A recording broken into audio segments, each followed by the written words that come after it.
Okay, we are live. Nice. All right, so I'm on LinkedIn as well, trying to see because it usually has like a slight delay. Okay, cool. Oh, to actually see if it's live there. Yeah. All right, I think we are live. Cool. See, there's some interactions there. And let me test these overlays. Social comments display here. Nice. All right.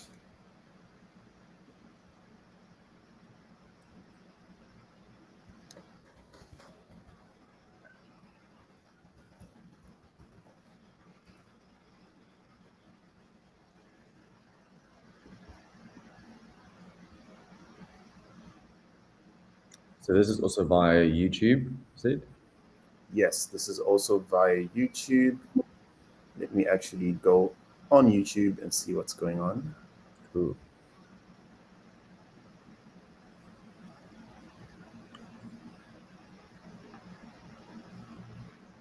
Yes, we are live on YouTube. Nice.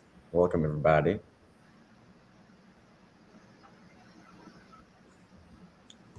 Yeah, it's working well on YouTube.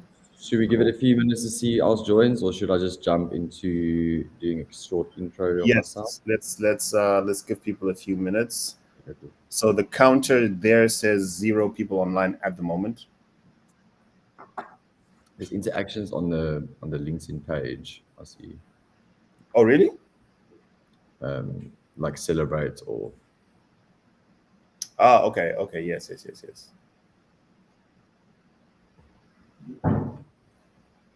It looks like so LinkedIn says there's some people online, but Restream isn't picking it up. Hazard. I'm saying that right? Maybe it's because there's a delay. Oh no, actually. Hey Sod, thanks so much for showing up, bro.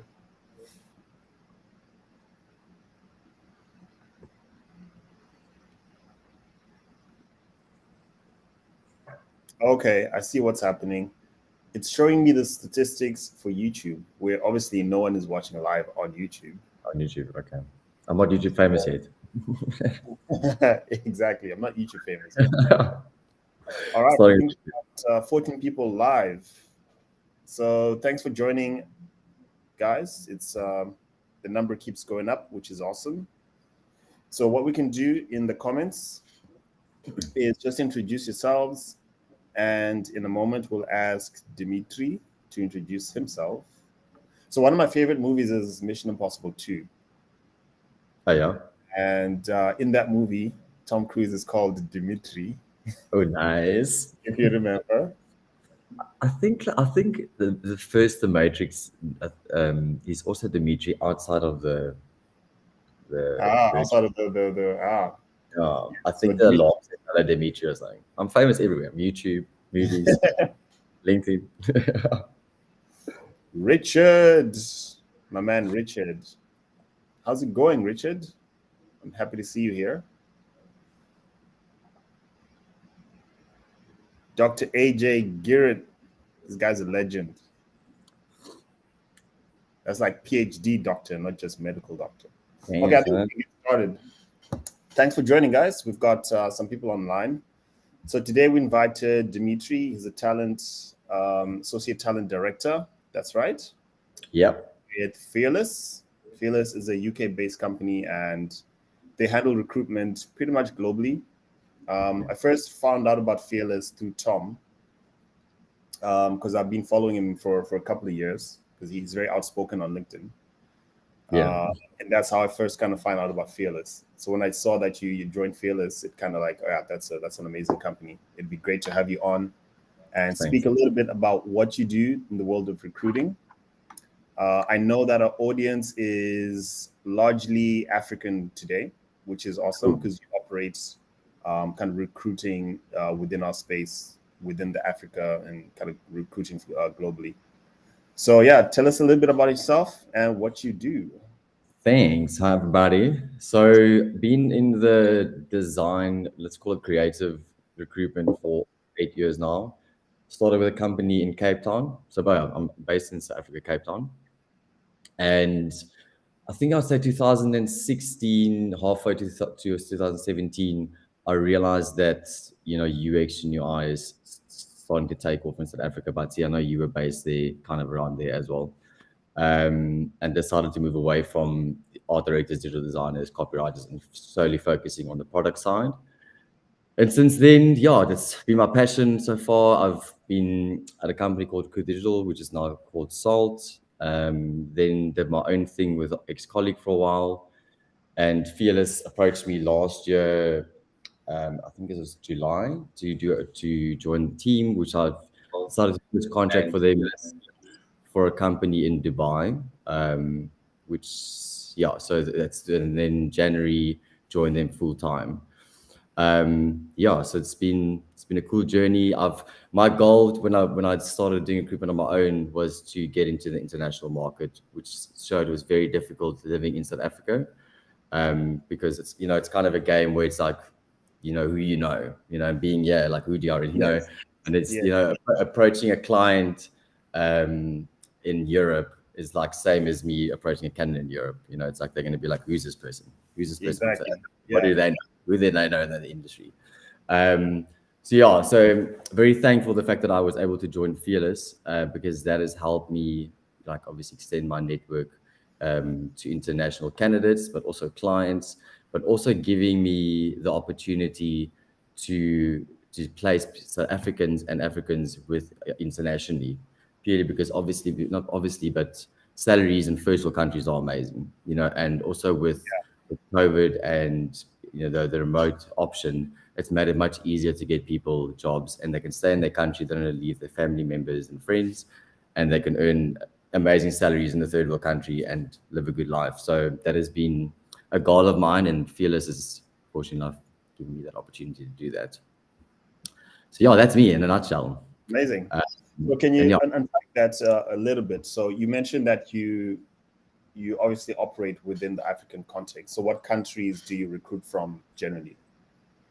So at this point, my whole network is just for South Africa. I mean, I probably have to say, like, if I have to go in African context, it's probably about like 80% is South African. But I'm really trying to get into the African market. The second country I look at the most is Nigeria. I've looked at Zimbabwe, second to Ghana, Cameroon. I've looked at Botswana. I don't know. I know I wasn't, like I mentioned to you before, I was in Botswana recently. And I know there's some tech companies there too. But it's obviously challenging because I don't know anyone there. So like it's easier to, once you start building relationships with people that live in the country, then you can start getting referred to other people. But yeah, the goal is to, like I said, it's not just for South Africa, it's for the whole of Africa. Because I've spent a lot of time on Dribble, and I've seen a lot of really good designers in Africa. A lot of it's concept work because they don't have the opportunity to work on great clients, but that is still, it's still a selling factor for people. Right. Amazing. Cool. So while we wait for some questions to roll in, I'll ask you some questions that I had. Cool. So what would you say, like, how are African designers received globally? Is there a shift now to people recognizing that there is talent in Africa that's worth considering? Yes, I believe so, because like the client my first client I worked with is Fearless, which is in Dubai. One of their goals for me and why they were keen to work with me was because of my experience working in Africa. I mean, I think they probably had a feeling that I had more connections in Africa other than South Africa. But it is, I mean, it does come down to your design at the end of the day and your experience. So like it's not. I don't think it counts against you being in Africa. It's obviously like, but it's like there's so many good designers. I just think that there's unfortunately not a lot of opportunities yet. Other than, like I said, Nigeria being a big tech hub, it's about having the right company. But they don't. I think it also comes down to time zone.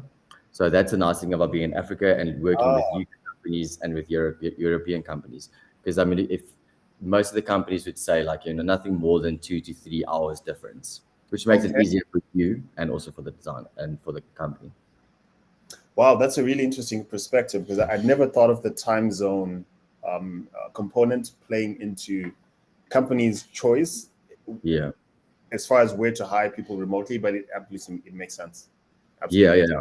I mean, like it's also there's amazing talent in the States as well, but I can't really use them for my clients because it's such a big difference. Yes. I think a lot of people, there's people that do it, but I think they do realize, it's going to start impacting your life, because it's either you have to wake up super early or you're going to work very late. And obviously health balance is also very important. We've got Devin Grover saying hi from YouTube. Hi, Devin. So we're 3 people YouTube famous, which isn't so bad. Almost YouTube famous. Not so bad. Not so bad. So another question would be, in terms of relocation, because I know a large driver for designers in Africa looking for work abroad is the relocation, right? Because they want to escape, especially if you look at where I'm from, like Zimbabwe, for instance. Yeah. If you're able to relocate, that would be amazing, right? So which countries do you feel are easier when designers are looking for placement to relocate? I think from my experience so far, I mean, I don't want to just give it a random answer, but I think UK and Europe, and my experience so far, has not been that difficult. I guess it's not difficult anyway. It depends on how much effort the company wants to put in. It comes down to how much time and money they want to spend on getting you over there. Because doing it yourself is difficult. I found myself also wanted to move to relocate internationally. I don't know about you've moved. I don't know if companies have helped you, but it is, I would say, if you want to make that move, make sure that the company is willing to pay the relocation costs and also contribute towards those things and help you with the visa application, because obviously they do that on a day-to-day basis. Well, not day-to-day, but I mean, they've done this before. So make it so much smoother, other than because a lot of people use like third-party agencies to help them relocate, and that can just end up costing you a lot of money, and also relocating costs a lot of money. And I have found that companies do so we have a client in Japan who pays your relocation costs, and I think a lot of companies do this, and then they'll also give you a month worth of they'll put you in a hotel or like Airbnb, so you can find your feet.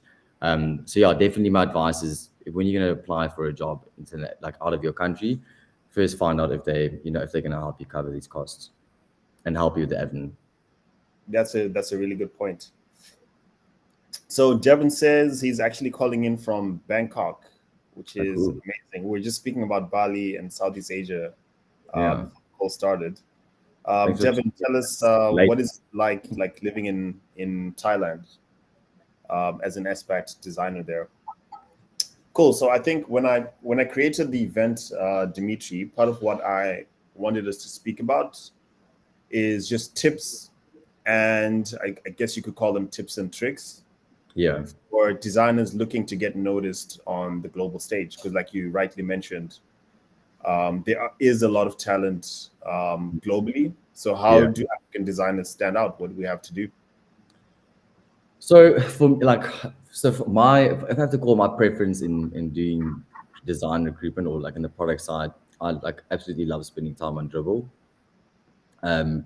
It's just, I mean, it's easy to find designers that way. So for me as a recruiter, just to scroll through, designs on the main screen, or you can search certain areas and you can see their designs. So I'd say Dribble, you can do 2 or 3 dribble shots. It's more visually because I have noticed you can do case studies in Dribble now, but I think that's more for the UI side and for your end product.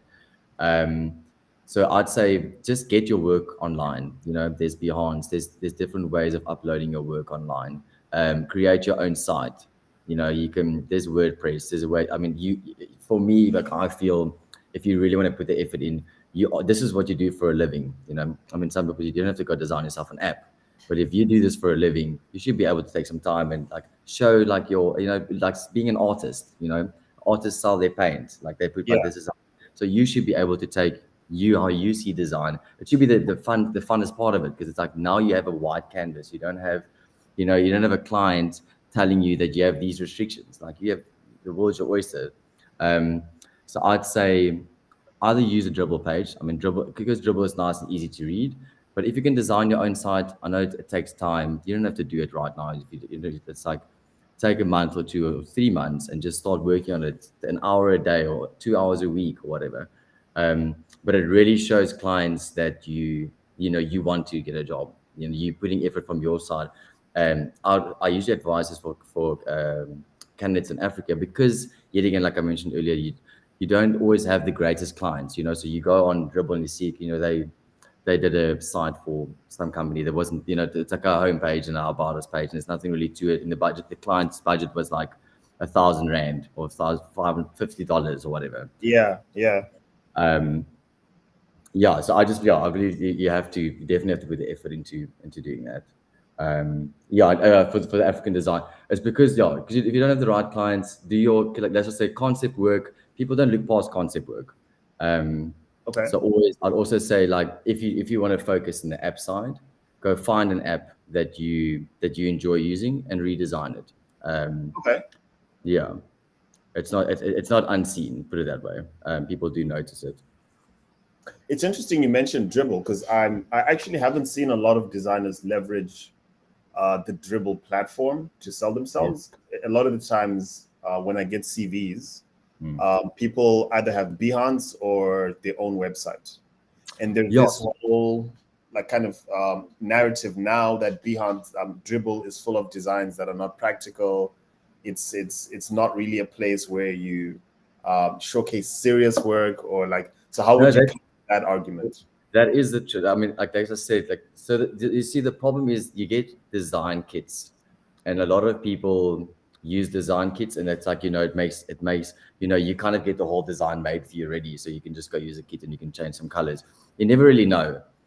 So that's up to you, because you can do exactly the same thing and upload it onto Behance or onto your website. I think it's just, I mean, I think it's for me, as a person that's, you can call me a hiring manager if you will. I don't think less of you if you have a Behance a Dribble or Behance. The fact that you've put your work up there, you know, makes it amazing. Because I mean, with putting your work up there, you don't just like take a print screen. It's all about presentation as well. You know, you actually a lot of the times you can make a really average site look amazing by just presenting it with like different. Exactly. Exactly. I'm with you there. I used to do that a lot when I was an agency. Yeah, no, of course. Yeah, when you're selling pie and Coke specials, you have to do everything that you can do exactly. to make it look better. Yeah. So for me, I don't know. Like I've heard this before too. I really enjoy it, because at the end of the day, it's like it is, and that's why I mentioned it can be more for the visual side. So the UX side and case studies, you can't really, you just see the end result. But I mean, if you a product designer, you can still have that. And you can still have a case study that you can send over. You know, you can put in the caption at the bottom. You know, so if you want to see the case study of how the end-to-end design worked and how we got through the whole process, email me. You know, or something like that. There's always a way to do it, but it is nice to see the end product. You know, like it's to see, and also it's also nice if it's the end product that's live and you can actually have a link and someone can go play around on the page. Yes. People also tend to use, like, I think it's InVision. Is it InVision? Where you can go and you can actually interact. You can make the app into like a prototype. Exactly. Yeah, exactly. So that's another option for websites. But I mean, that's also, I mean, if you've already done the website, you can just take some print screens. Right. Yeah. So we've got Prathamesh here from India. He's got a question for us. So he's talking about the difficulty for freshers to grab their first job in India. Have you found this difficult when you're hiring? So what a company is looking for, is it usually mid to senior? Like how many jobs have you seen cropping up for fresh graduates?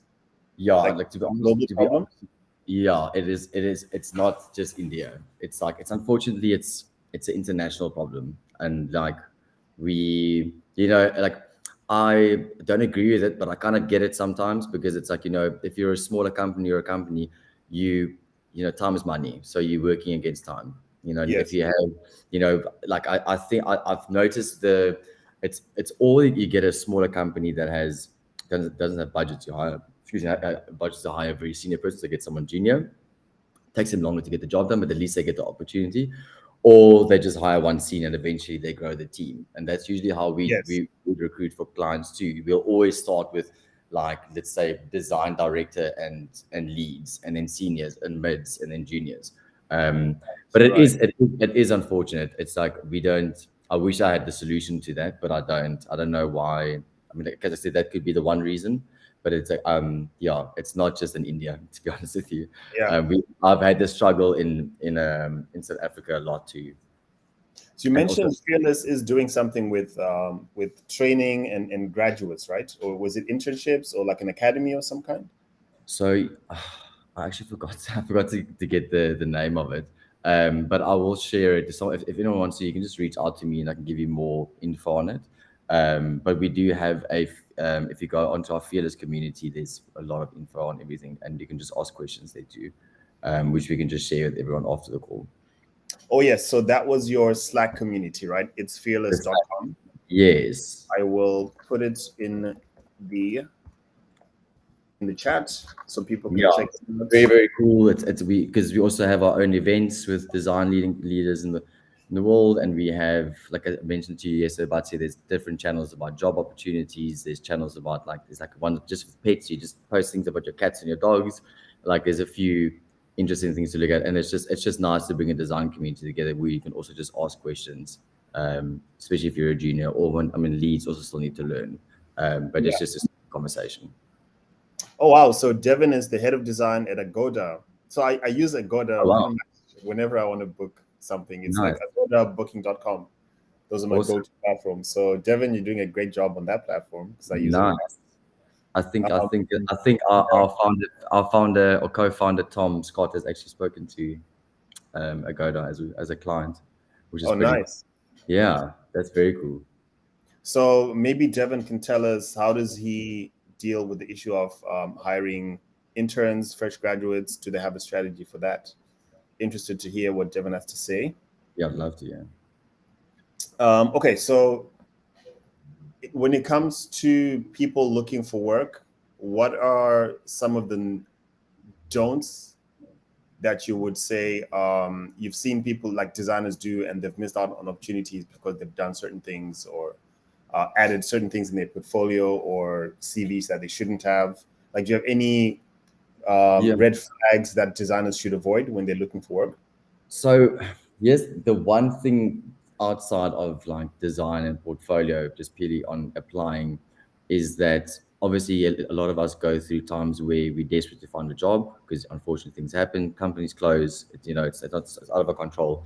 But something that's people you tend to go and they'll apply for like a senior role, and then all of a sudden, and then a week later for mid, and then junior, and then Uh, director, and then CEO. It's like uh, so, but the number one, and I always say this to people, and I've said this to candidates that applied, for a role, and I interview them, and then I see them applying for different role. I'm like, you kind of, it's not about looking desperate. There's nothing wrong with being desperate, but it's like you need like kind of stick to the thing that you're applying for. So if you choose to be you want to specialize in a UX designer, as purely in UX, then have faith in yourself. Don't go and go apply for a UI. If you know you're 20% UI, 80% UX, stand your yeah. ground, push through, and Yes. unless you really want to get their attention. But I mean, like, I don't think you're going to get their attention that way. Like you can rather motivate it in a different way with maybe another case study, or there is different ways of doing it.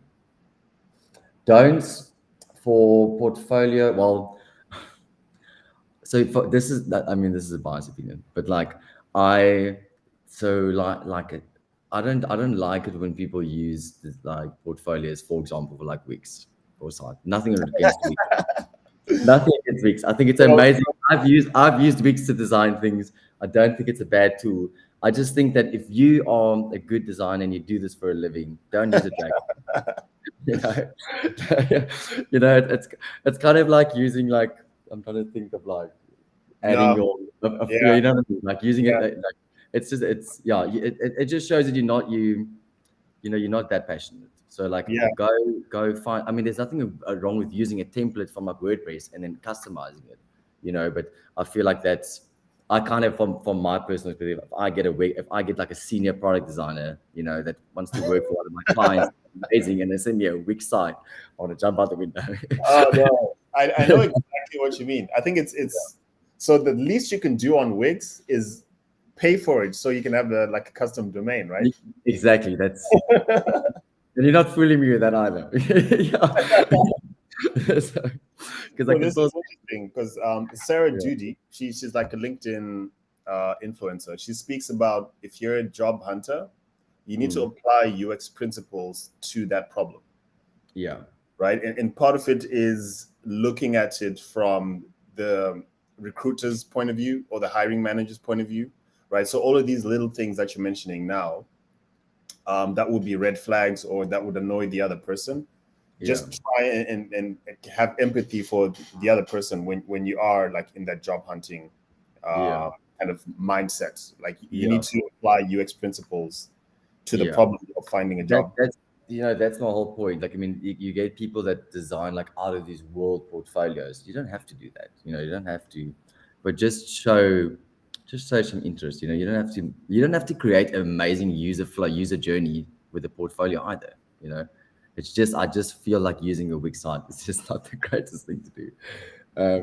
So yeah, that's You my design customize a template, right? So what do you do if you're a designer who can't code?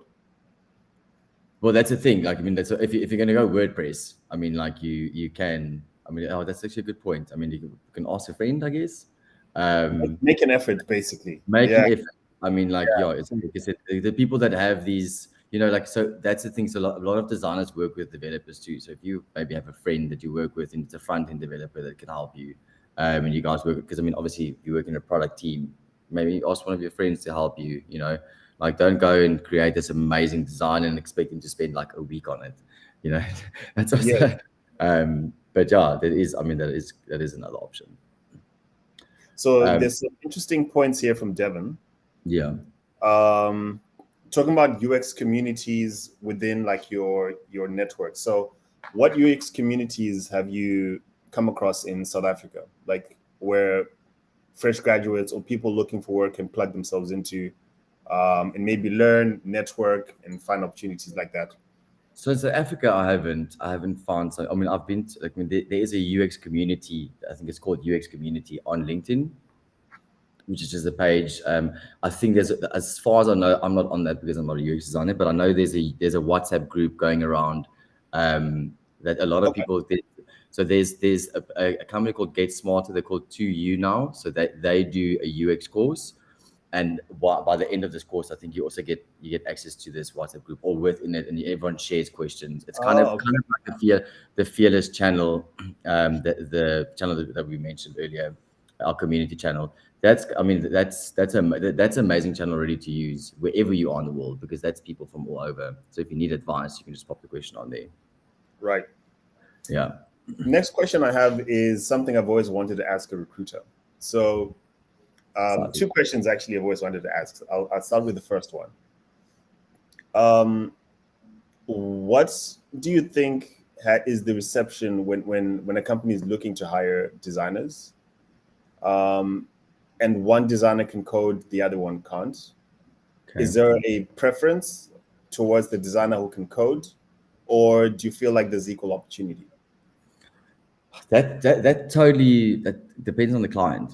I mean, if you're a UI designer and you have front-end development coding, it's a great benefit. I mean, it's like because you kind of, and I've always said this, and this is why product teams need to work closely together, because if you can code and you know what the effort is that goes into every pixel that you're creating, you'll think twice before making this extravagant, interface. Yeah. It's like, because that's what, when I started with the product design recruitment, And I've had clients that the designers would do a PSD on an Adobe, and then they'll send this PSD with this amazing design, and then the developer must code everything. I don't think some people don't even realize the schlep that the devs had to go through, because now you have Sketch and you have Figma that does a lot of the coding already. So to answer your question, it really depends. Like, I think if you're a smaller agency and you don't have front-end developers, that'll be a difference. But you kind of want to be specialized. And bigger companies, if you have that they're not going to use you as a front-end developer, because they have a whole product team, they have a whole dev team that they're paying for already, that's supposed to be doing this on a day-to-day basis. It's just beneficial for you, especially in the interface side. That is in my experience. I mean, you guys can correct me if I'm wrong, but that's what I found so far. Okay, so it's not a skill set that you would actually actively recommend, like designers, like at least learn how to do a bit of CSS. It's from your experience, it's not really, it won't really set you apart. No, it won't. I think my advice is understand how it works with okay. Don't be oblivious to that it actually exists. Know that there's someone that's going to code it.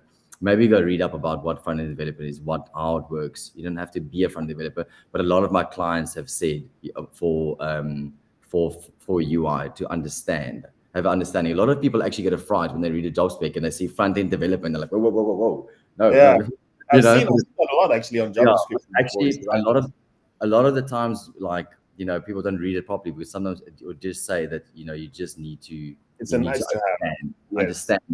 Just realize it's the architect that needs to build this picture that you're designing. Yeah, and that's exactly what Devin is saying here, that they don't necessarily look for designers who can code, but it's nice, like you said, Demitrie, if you understand how the thing you're designing will be built. It plays a huge part in the solutions you can actually build or design, right? Thanks, and then my second question is the whole job hopping phenomena, right? So recently, I know like the UX and product design space is really hot right now. And you could say there's a shortage of skilled designers on the market. So designers are always getting poached. And you're finding now that, exactly. So you find now that designers are job hopping a lot simply because they're looking for better opportunities. Right. So is that something that works against a designer if you look at their CV and they haven't spent more than a year in one place? Is that something that would concern you now? You see, that I've had this question before, and it's like, what is the minimum amount? How soon can someone jump? I mean, like, to be like, and I keep on going back to, and that's what I'm talking when I'm talking now. I'm talking from my experience in the past years, and where, like I said, UX and UI was like, there was like 200 people in North South Africa when I started doing it, and at that point, developers was like, the new hot, not the new hot thing, but it was like, people were jumping. They were probably getting 20 headhunts a day. And people were going from job to job every 3rd month, every 6 months. And there was a point where it's like, and that's what I mean. Like, if people do that for under less than a year, but you can't judge them. Like, that's also the problem. I've realized, and that's also because I was still quite new in the industry. So my first thing would be like, oh no, I'm not going to work with this person who's jumping around. But like, that person could have a very valid reason for jumping around. It could be, because they really didn't like their job. The CTO is a complete douchebag, or I don't know. There is always just find out what the reason is. But if you're just jumping around for salary, just know that if you're going to jump around every 6 months or every year, they're eventually going to see it. It's not, if you're a good designer, they're still going to bring you in, because the end of the day is, if that client doesn't hire you, someone else is going to. And that's kind of how I see it too. So if that person jumps around and their work looks amazing, they look perfect, I'm not just going to say no to them immediately because they're jumping around. I'm going to find out why. But if they tell me, like, if they can't give me a valid reason, I'm going to be like, okay, cool, it's obviously for the salary, because this is it's so scarce to find, like you mentioned, so scarce to find good designers. So clients will just throw money at it, so you can get 5 increases in a year. Why are you not going to do it? You can't. But it's like, you're burning a bridge in the long run. Like, you're going to do that, and after 2-3 years, you're going to get to a point that's like you've been at 10 different companies, and then companies are going to go like, cool, you can't hate every company you've worked for, the past 10 But so, to answer your question, it is some people, I mean, it is kind of frowned upon. Like I said, I don't know what the minimum amount is. I don't know what I even look at. I mean, up to 3 months is your probation period. You have all the right to leave in 3 months. I mean, it's kind of like it's like how I see a first interview. A first interview isn't just you getting interviewed. You're interviewing the client as well, the company that you interview. Yeah, exactly. It's for both of you to decide. And I say that to candidates too. Like, you shouldn't even be nervous in your first interview. I mean, like, the client should just be just as nervous as you, because they asked you to come in. Yeah. So it all depends. Yeah, it all depends on what the client's going to say and how they feel about it.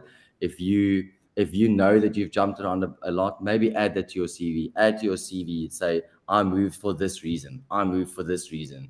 Because I have seen people do that.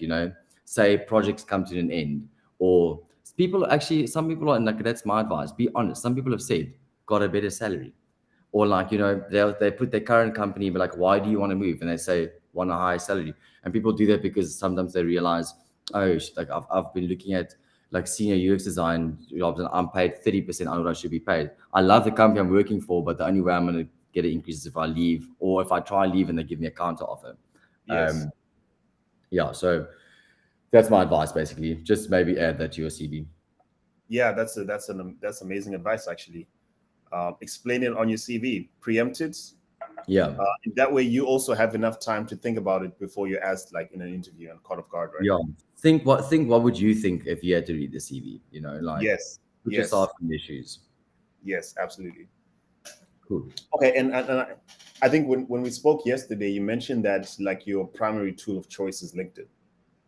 Yes. So how can designers stand out on LinkedIn? Like, what are some of the things that you love seeing on people's LinkedIn profiles? So LinkedIn to me is like the new CV. I mean, some companies you have to have a CV. I don't know if everyone knows this, but you have a function where you can save your LinkedIn profile as a PDF on this. So I would say go and for every company you work for, add your responsibilities. Add what you do at the company. Same as you'll do with a CV, because recruiters like me and the rest of and other companies that have internal recruiters use LinkedIn. That's where we find people. We head on people. It's more effective for us. Obviously, I'll always say, like, apply for jobs too. I mean, like, this is why you obviously on the call, because you maybe want to figure out how to get the right job.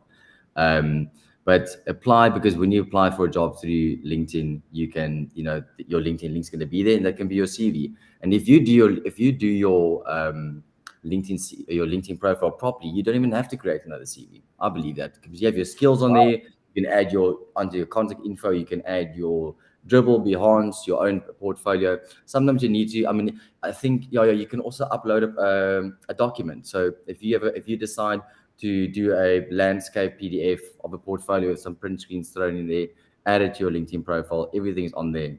Add as much information as you can possible, but not too much that it feels like you're reading a book.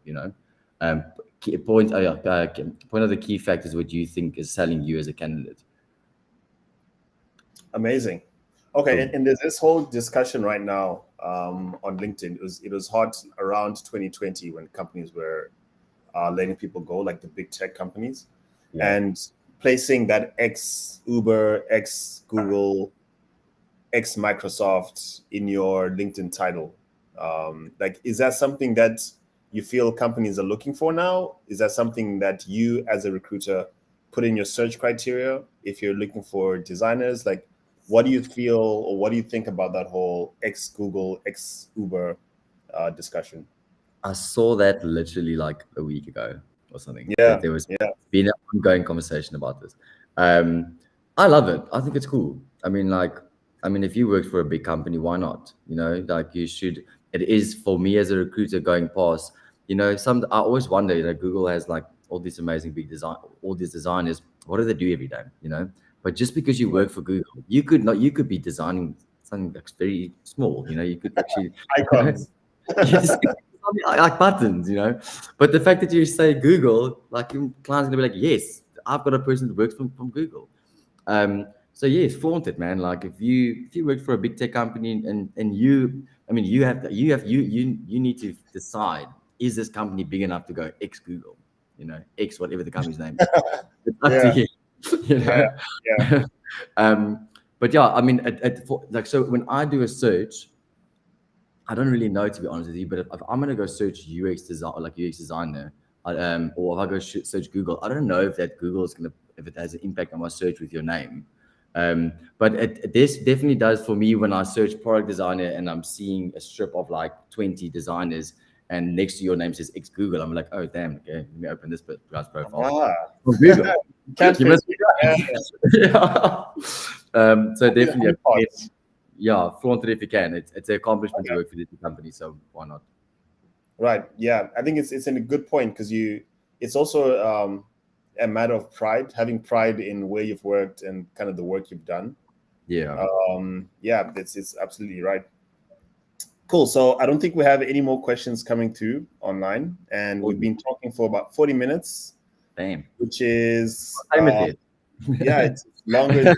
It seems like only 10 minutes, but it's been 40. Nice. Any closing statements, Demitrie, for the job seeker out there that will watch this a week from now? Kind of what parting words of wisdom would you want to give them?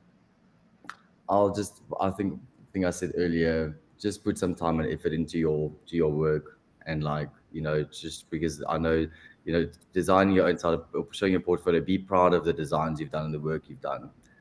Because if you're proud about it and you really feel that passionate about it, you'll put effort into presenting it to clients. Do that, because that's the thing that's going to get you an interview. CVs is like on the backboard here for when it comes to design. Portfolio is like the important part. I feel for me, like, I mean, I could be wrong. I mean, but I feel, yeah, put some effort into that. It's going to help you a lot. It takes you time. If you don't have a lot of time, do it over 2 months. But I really advise people to put some effort into it. Cool. I just thought of one last thing before we go. So moving or transitioning into design leadership, right?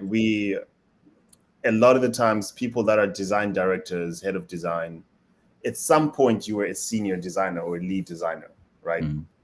So when you're hiring for design leadership positions, what does an individual contributor have to do to kind of level themselves up to actually be in contention for a design leadership role? So, I mean, so far with my experience, I found, so when you're a senior, you also do have responsibilities over mentoring mids and juniors, which I've seen in clients. It's not just, I mean, it's not really in your specifications what you have to do, but that is part of your role as being a senior. So, I mean, and for us, how we will pick it up is like, if you, for me as a recruiter, it'll be like, okay, cool, this person's been a senior for like 2 years, 3 years. I usually, because I mean, in the industry now, it's not like, I always thought it's like 3 years, 4, 5 years, but like people go seniors so quickly.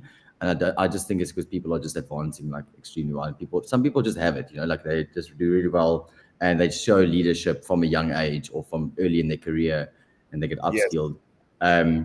But I mean, like I mean, if you've done it for a good enough time, and if you feel that your title is senior, maybe just you're gonna have to contribute. Okay, we're gonna have to motivate it somehow in your CV or in your work. Maybe make mention about something about like, I was part of this project. Because a lot of seniors take lead on a project, or they've had, like I said, maybe you've mentored 2 designers under you. Maybe mention that in just to see. But a lot of it, like most of the times, also clients would interview you as you come in as a senior, and they're like, oh, cool, and they speak to you, and then they see, and if you just throw in the lead there, mention like, yes, I really want to grow my career. I want to get into a lead role. It doesn't have to be now, but I'd love to. Maybe like a client will hire you based on a senior, but in the back of their mind, they'll remember this is something that you wanted or that you're working towards. Right. Yeah. Good point. Another last question. I keep thinking of these. Sorry. No. I remember having a discussion with one of my former colleagues when we were trying to hire a designer to join our team. And she mentioned that when we're going through the CVs, that the ones that were sticking out for her were designers that were upskilling themselves like recently. So you get designers that studied like a bachelor in design and communications 5 years ago, but they haven't done anything else to upskill themselves since. And then you get some CVs where a designer has done like a Google certification or like some kind of certificate recently. Yeah. Feel like how do you feel about that? Do you feel that factors into when you're looking going through CVs and kind of assessing people and what their mindset is? How do you think that factors in? I guess like Google certifications. It depends on what you're studying. I mean, if you get courses for like if you want to get more into UX from going from UI, and maybe you don't have a lot of UX experience, but you've shown that you've actually tried to upskill yourself. But to be honest, like I said, I haven't really, and this is my honest truth, I haven't really looked at things like in that sense. I kind of like look at the portfolio and the work they've done. Okay. Yeah, but it doesn't count against you. I think like if you've done it, and you feel that it's got a good impact on your job, then kind of then mention it. I think it's definitely good mentioning it, and but also mention why it was a good impact. How it's changed you. Like, why would you want to do like a SEO certificate if you're a UI designer?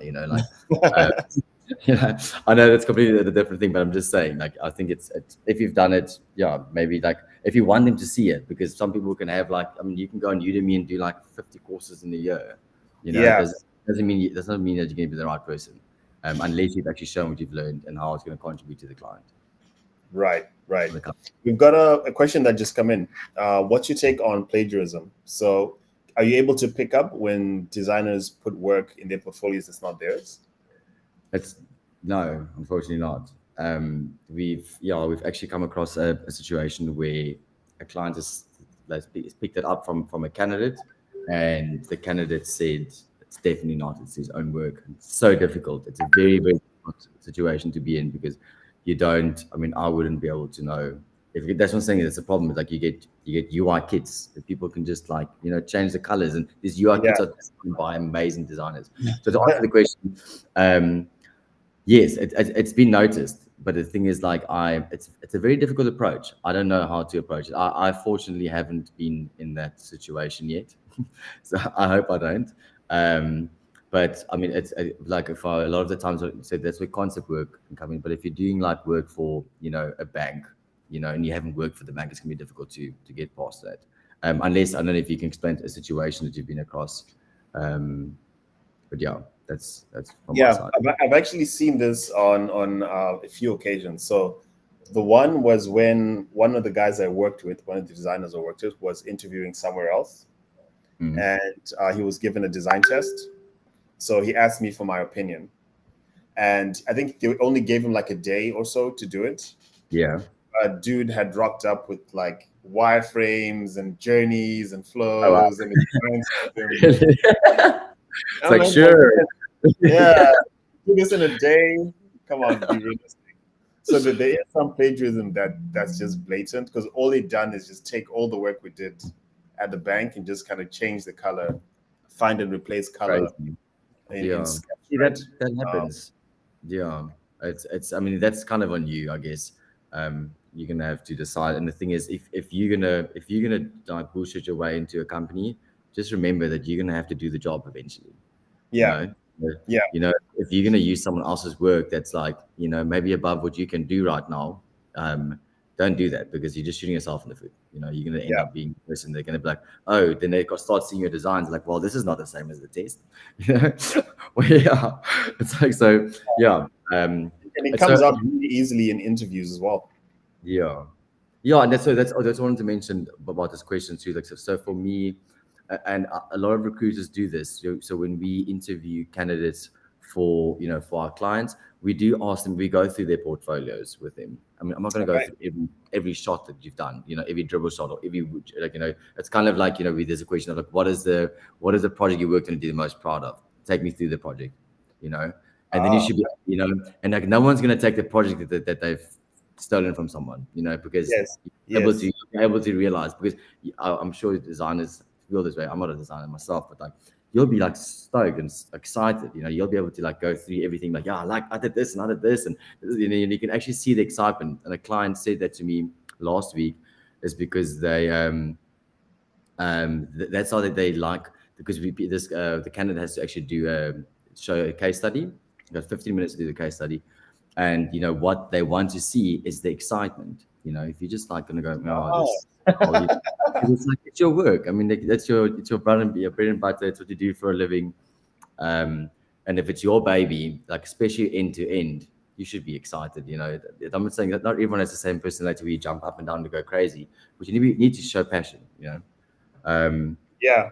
Yeah. For me, that's also quite important because the passion you show helps you to advocate design within your company, right? Yeah. Because a lot of the times when designers are embedded within clients or like at corporate, what we do isn't day to day for corporate companies. So they don't know what goes into product design. They don't know what goes into what we do and the science behind what we do. And for design to get that respect and to get a seat at that table, a lot of the times it's how you present and how you tell the story of your work, right? So it's that enthusiasm that becomes infectious throughout the company that makes design kind of respected. And looking for that during the interview phase, I can totally relate to that. Yeah, we have to remember some people are introverted and some people don't. Like I said earlier, some people don't have this outgoing, you know, bubbly like you and I, this YouTube famous people.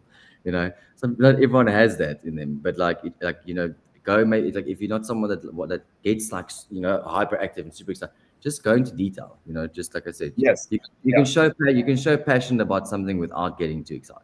I feel. Yeah. Yeah. It's actually what Elon Musk. I remember this interview where someone asked him like, "What do you look for in interviews, or what do you ask people?" And he mentioned that one of the questions that he always asks is, "Tell me a problem that you solved and how you solved it." And you can tell like the people that are involved in actually solving that problem know every single detail of how that problem was solved and of how course. If you were just on the sidelines and you're not involved, it's very hard for you to answer that question, right? No, of course, but it won't be hard if you've got a design, you've got a case study in your portfolio and it's your work. It won't be hard for you to go through. It won't be hard. Exactly. Cool. Nova Trades here says you have to always be honest because if you lie, it'll always show eventually. Amen to that. Damn straight. So Devin, head of design at Agoda. If some people missed, that's who Devin is. We have candidates who do a whiteboard exercise to understand their design process and how they tackle UX problem statements. Yeah, so I actually remember watching a video for a while ago about how to do whiteboarding if you're kind of entering interviews. And yeah, it's a really good way to actually surface if someone is a critical thinker, if someone can solve problems. It's absolutely I've actually never come across a whiteboard for UX exercises. It's usually a take-home test. And someone just mentioned, just giving candidates tasks to perform on the day of an interview is better than selecting solely based on the portfolio. Yes. So, I know some people don't even want to do tasks. It's like it's a catch-22. Some people don't want to have, some people like really refuse to do portfolios and some refuse to do tasks. It's like, unfortunately, it's out of our hands as a recruiter what to do as a client. I mean, the best thing that we can do is to motivate you. Like I've done that where I've gotten someone to interview without a portfolio, which needed a portfolio, but like I'm like, well, I know this person, and I know this person. I know a person that knows this person. That's why you guys need to use us because we help for the motivating factor for that. It's both because it's like it is nice to do a whiteboard exercise, maybe because then it's not a take me home test. But maybe that's easier. Maybe it's a better method than saying do a task, because the thing is take home tasks is usually like a week or 2 weeks, and you'll be surprised how many people will do the test and then like halfway through decide, no, I don't want to do it anymore. Yeah, I mean, why didn't I get jobs? I do not believe in take-home tasks at all because really? Are you one of those? Okay. Yeah, no, in the sense that I don't mind doing a task because I know I'm going to kill it, right? Yeah. And as head of design, when I'm hiring, I do not give people tasks because I've seen people plagiarize. I've seen people when I was individual contributor, people always ask me for help to do their tasks, right? Yeah. I've seen how ineffective they are, but because I've been an individual contributor for so long, I know what to ask in an interview to gauge your skill level, to gauge your your enthusiasm for what you do and your willingness to solve problems. I can ask all those things during the interview. So I actually never ask people to do those design tests. Yeah, listen, so there's times where a client might not be 100% sure, especially on the visual side. I mean, like, you can talk your process through for UX, but on a visual side, sometimes, but like you really want to hire this person because they're like the right culture fit, and but there's someone that's 10% better than them when you when you look at their portfolio. And then Right. I just don't give them a massive design task that's going to take them weeks. Give them a small thing. Give them like But how do you know they're the ones that are going to do that design test? How do you guarantee that? because the thing is, like, just I think on what I feel is people say no to it because when they start doing it and they're like, I've spent like 3 hours on this already and I'm only 10% in. I'm not going to spend more time on this.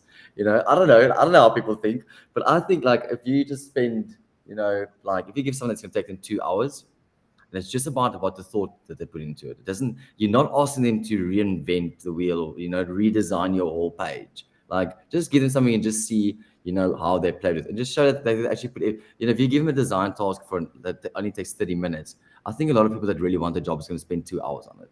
They're going to want to do something. They're going to want to make it cool, and you'll be able to see that immediately. Yeah, that's it for me. Yeah, I think like and this is a good point for Mundir, like giving candidates tests on the day of the interview is way better than not only selecting them on their portfolios, but giving them a task to do at home.